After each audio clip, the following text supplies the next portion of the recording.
एक दिवस जाणवलं, की आपण आयुष्य जगण्यापेक्षा ते मॅनेज करण्यातच जास्त बिझी झालोय.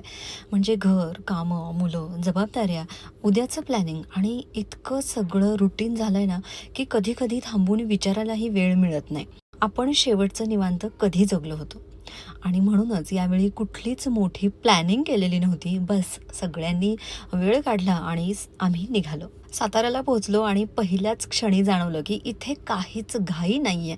ना अलार्मची घाई आहे, ना कामाची घाई आहे, ना कुठे पोहोचायची घाई आहे. फक्त सकाळची हवा, हिरवळ आणि रिसॉर्टमध्ये सगळ्यांची आपापली छोटीशी दुनिया. म्हणजे मुलं त्यांच्या गप्पांमध्ये आहेत, आमचा मोठा फरी मेंबर त्याच्या एक्सप्लोरेशनमध्ये आहे आणि आम्ही काहीही न करता वेळ घालवण्यात बिझी. मग सकाळी थोडंसं फिरलो आणि मग आली खरी गरज. ती म्हणजे आपला चहा. कुल्हड़मधला गरम चहा, मस्काबन आणि टोस्ट आणि त्याच्यासोबत सुरू झालेल्या गप्पा. त्या क्षणी जाणवलं ना, की आपल्याला आनंदासाठी नेहमी काही मोठं लागत नाही. कधी-कधी एक चांगला चहा आणि आपली माणसं पुरेशी असतात. मुलांबरोबर बसलो, त्यांच्या रँडम गप्पा ऐकल्या, हसलो आणि उगाचच फोटो काढले. आणि अचानक एक असा विचार आला, की ही मुलं कायम अशीच राहणार नाहीत. आज त्यांना आपल्याबरोबर फिरायला आवडतंय.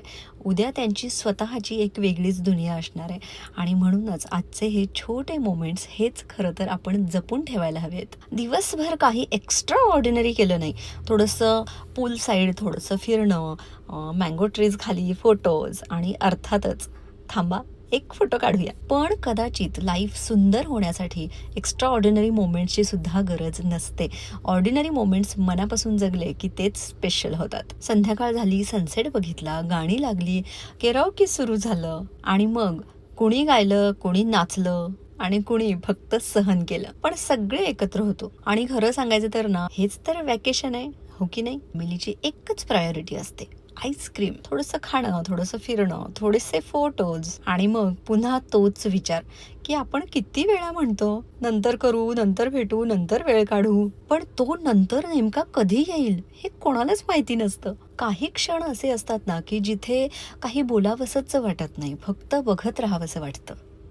आणि तेव्हाच जाणवतं, की आपण रोज किती छोट्या-छोट्या गोष्टींच्या टेन्शनमध्ये अडकलेलो असतो आणि जग किती मोठं आहे. आणि मग अशा छोट्या मोमेंट्सला आपण नंतर आठवत बसतो. आणि मग परतीचा रस्ता. सातारा मागे राहिलं, आम्ही पुढे आलो. पण मनात एक गोष्ट मात्र राहिली. लाईफला म्हणजेच आपल्या आयुष्याला नेहमी मोठ्या ब्रेकची गरज नसते. कधी-कधी एक छोटासा पॉजसुद्धा पुरतो. आपण कामं पुन्हा करू शकतो. पेंडिंग गोष्टी उद्याही असतील.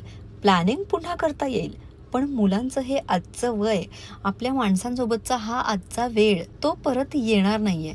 आणि म्हणूनच कदाचित थोडंसं थांबणं, थोडंसं हसणं, थोडंसं फिरणं, हे टाईम वेस्ट नाहीये.